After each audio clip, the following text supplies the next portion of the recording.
इस वीडियो में रचना शरीर पेपर 2 के आयुर्वेद पोर्शन की बात करेंगे, फिर उसके बाद मॉडर्न पोर्शन की बात करेंगे। तो सबसे पहले आयुर्वेद पोर्शन में रचना शरीर सेकंड पेपर में सबसे पहले चैप्टर पढ़ते हैं प्रमाण शरीर। क्या पढ़ते हैं सबसे पहले? प्रमाण शरीर। ठीक है, तो इस प्रमाण शरीर में हमें क्या पढ़ना पड़ता है? अंजलि शरीर, अंजलि प्रमाण और अंगुली प्रमाण। ठीक है, और इसका इम्पोर्टेंस क्या होता है ये पढ़ना है। ठीक है, फिर उसके बाद पढ़ते हैं कोष्ठ एवं आशय शरीर। ठीक, कोष्ठ एवं आशय शरीर में क्या पढ़ना होता है? डेफिनेशन ऑफ कोष्ठ, कोष्ठांग एंड आशय, तीनों के बारे में।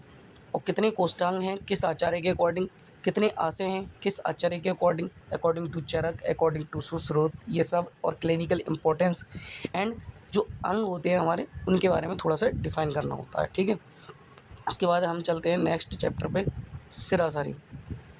क्या आता है हमारा? सिरा शरीर। सिरा और धमनी और स्रोतस, तीन चैप्टर एक साथ पढ़ने होते हैं एक ही चैप्टर में। मान लो ये आ जाते हैं सिरा, धमनी और स्रोतस। तो सिरा में क्या पढ़ना होता है? पहले कॉन्सेप्ट ऑफ सिरा, सिरा का डेफिनेशन, निरुक्ति, उसके टाइप कितने होते हैं। ठीक है, फिर उसकी उत्पत्ति कहाँ से होती है, सिरा किस तरीके से वर्क करती हैं। सिरा is also called when, when को ही हम सिरा कहते हैं। ठीक है, तो ये जो सिरा और अवेद्य सिरा है, इंट्रोडक्शन टू सिरा वेद, मतलब सिरा अवेद्य सिराएँ क्या होती है, जिनको वेदन करने से, उनको पंचन करने से व्यक्ति की मृत्यु हो जाती है तो उसे बोलते हैं। ठीक है, तो उसके बाद पढ़ते हैं हम धमनी शरीर। धमनी शरीर में क्या है? कॉन्सेप्ट ऑफ सिरा, वो कॉन्सेप्ट ऑफ धमनी, निरुक्ति, टाइप, सेम उसी की तरह प्रोसेस पढ़नी है। फिर धमनियों के टाइप पढ़ने हैं, 24 होती हैं, फिर 10 ऊर्ध्वगामी होती है, 10 अधोगामी होती है, 4 तीयर होती हैं, और इनके कर्म पढ़ने होते हैं। ठीक है, तो क्या कर्म करती हैं ये धमनियाँ हमारी। उसके बाद पढ़ते हैं स्रोतस शरीर। स्रोतस क्या है? कॉन्सेप्ट ऑफ स्रोतस, फिर निरुक्ति, टाइप, नंबर ऑफ स्रोतस।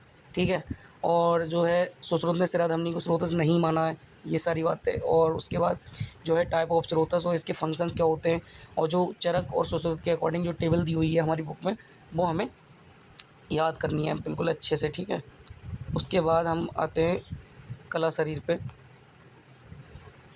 कला शरीर,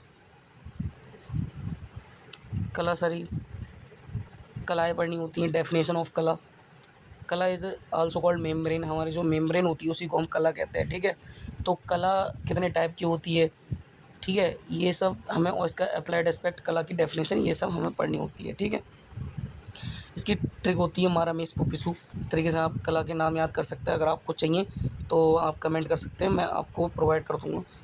उसके बाद आते हैं हम इंद्रिय शरीर पे। इंद्रिय शरीर में इतना हेडेक लेने की कोई ज़रूरत है नहीं, क्योंकि हर सब्जेक्ट जो है, जैसे मान लिया पदार्थ विज्ञान है, चरक है, तो इस समय में क्या होता है, इंद्रिय दिया हुआ होता है। इंद्रिय के बारे में हम ऑलरेडी इतना पढ़ चुके होते हैं कि कोई दिक्कत नहीं होने वाली होती है। इंद्रिय पंचपचक पढ़ना होता है, इंद्रिय, कर्म इंद्रिय, ज्ञान इंद्रिय, मन इंद्रिय, मन इंद्रिय वह इंद्रिय। तो इस टाइप से क्या है, मन को अलग पढ़ना होता है। ठीक है, तो इस तरीके से आप, कोई दिक्कत नहीं होने वाली है इंद्रिय शरीर में। उसके बाद अब बात करते हैं त्वचा शरीर। त्वचा जो है बहुत इंपॉर्टेंट टॉपिक है। डेफिनेशन त्वचा की, टाइप कितने होते हैं? 7 अकॉर्डिंग टू सुश्रुत, एंड चरक के अकॉर्डिंग 6 होते हैं। तो इसकी ट्रिक होती है अलसत वर्मा। इस तरीके से आप त्वचा के नाम याद कर सकते हैं, और किस त्वचा में कौन सा डिजीज़ होता है, ये जो है आपको अच्छे से तैयार करना है। और फंक्शन ऑफ त्वचा एंड जो है त्वचा के कार्य वगैरह सब आपको लर्न करना है। ठीक है, उसके बाद आप बात करते हैं मर्म शरीर। मर्म शरीर में क्या पढ़ना है आपको? मर्म की definition, according to different basis पे क्या है, इसका क्लासिफिकेशन है, षडंगों के आधार पर, परिणाम के आधार पर, परिणाम के आधार पर, प्रमाण के आधार पर। ठीक, तो इस तरीके से आप जो है इसका क्लासिफिकेशन पढ़ लेंगे, टाइप पढ़ लेंगे, कितने 107 मर्म होते हैं, 3 मुख्य मर्म होते हैं। फिर उसके बाद जो है मर्म की लोकेशन, कहाँ पर मर्म है, एक्सप्लेन ऑफ त्रिमर्म को आपको पढ़ना होता है। त्रिमर्म हृदय बस्ती सिर होती है त्रिमर्म।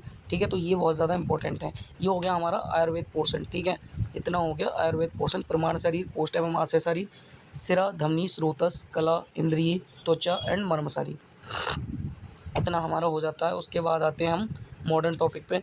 मॉडर्न टॉपिक की बात करूँ तो मैंने आपको पहले ही बता रखा है, एक वीडियो बना रखी है, उसमें इंपॉर्टेंट टॉपिक बता रखे हैं कि रेस्पिरेटरी सिस्टम में क्या क्या पढ़ना है। तो ये पहले ही मैं ऑलरेडी बता चुका हूँ आपको कि ब्रोंकियल ट्री पढ़ना है, लंग्स पढ़ना है, फिर प्लूरा पढ़ना है, ठीक है। फिर आपको क्या है, डायफ्राम, हिस्टोलॉजी ऑफ ऑर्गन इतना इंपॉर्टेंट नहीं रहता।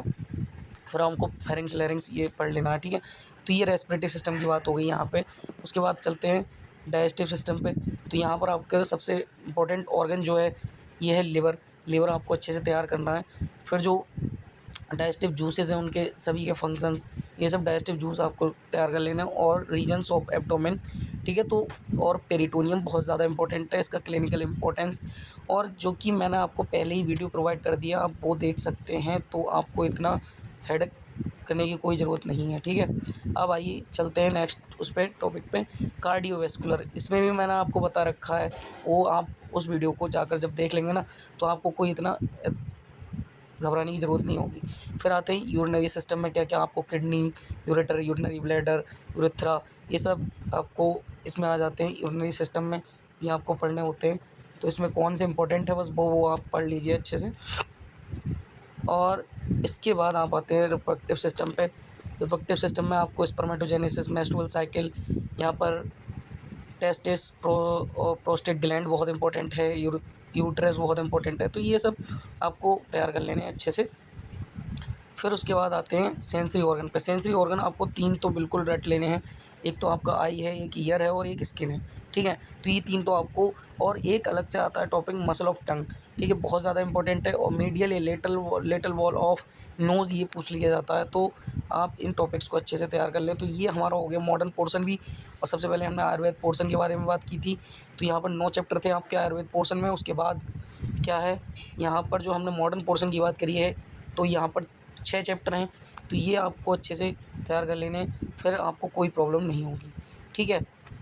तो मैं नेक्स्ट वीडियो में एक नेक्स्ट सिलेबस लेके आऊँगा। तो मिलते हैं नेक्स्ट वीडियो में, तब तक के लिए ओके बाय।